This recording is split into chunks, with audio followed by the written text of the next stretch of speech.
Hey, welcome back to OK Homemaker. Today we've kind of had a busy day and we kind of come home late and I need to get right into making dinner, but I did tell my daughter that we could make a recipe today.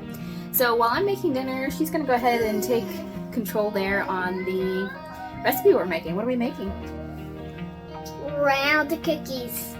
Yeah, we're making protein balls, which aren't technically cookies, but I guess they are. Or at least the kids think they are. So she's gonna show you how to make those.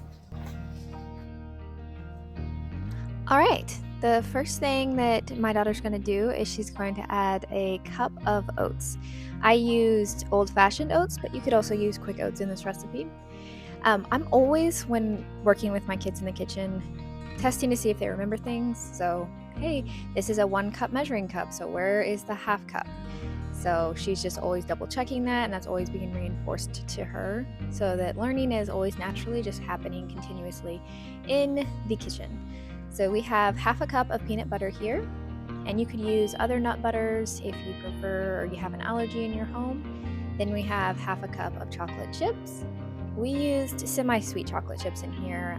Mini chocolate chips work really well in these balls because they're so small. And then we're adding a tablespoon of chia seeds and a 1/4 cup of ground flaxseed. This recipe is honestly so forgiving, so it makes it a great recipe for your kids to do.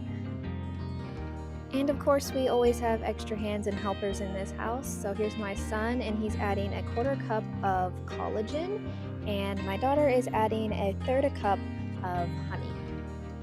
I get my collagen from Trim Healthy Mama, but you could also use any other type of protein powder like whey protein.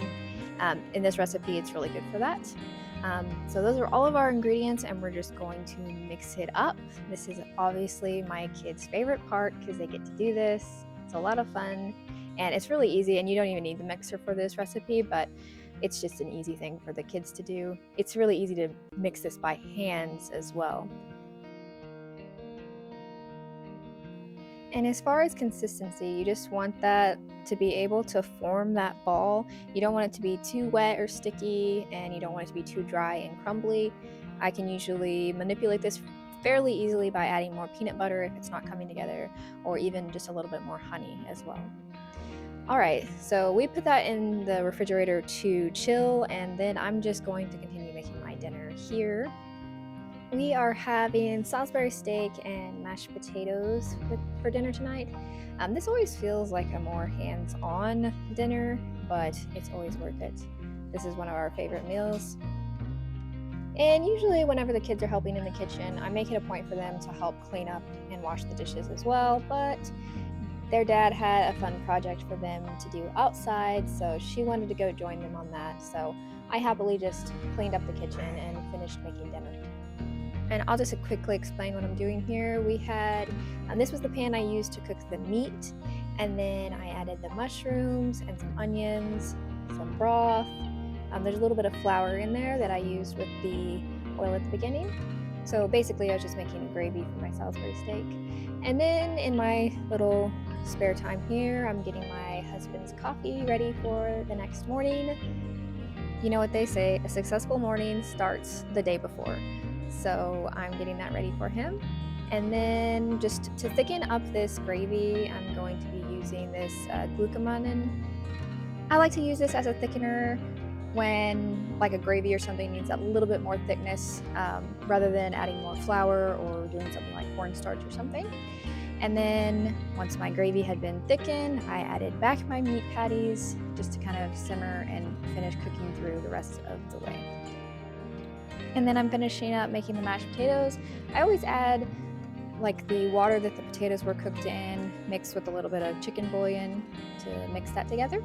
And then here in a little bit more spare time, I'm getting my husband's lunches ready for the next couple of days. If my husband was home, I would be gladly making his lunches, so it only makes sense for me to prepare his lunches to take with him. and I'm using my homemade mayonnaise. I'm just now getting into the habit of making our own, which has been great. I like to do as much homemade stuff as possible. My husband hasn't gotten to where he likes my homemade sourdough bread for his daily lunches, so we haven't gotten there yet, but I'm working on him.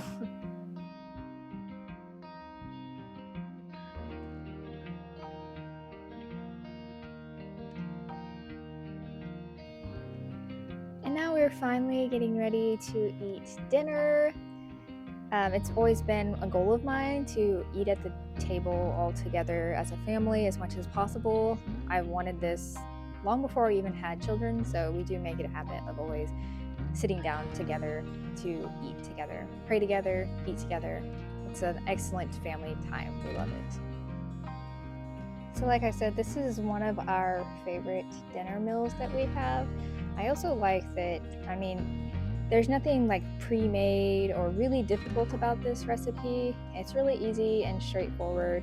It's a great meal for both my husband and my children because there's the carbs from the potatoes, and then there's the fatty type gravy, and yeah, lots of protein. And then after dinner, we are finally getting back to making our protein balls, and we're just rolling them up into balls. So at this point, our mixture kind of chilled a little bit too long, so it's a little bit crumbly. If your mixture isn't overly wet to begin with, you can go ahead and roll up your balls and then chill them. Just for time's sake, we did it this way this time. And that's it. Once they are chilled, you can just put them in a container or bag and store them in the refrigerator or freezer. They freeze really well. If you haven't already, go ahead and like this video and subscribe to my channel to see more easy recipes and homemaking like this. Thank you, and we'll see you next time.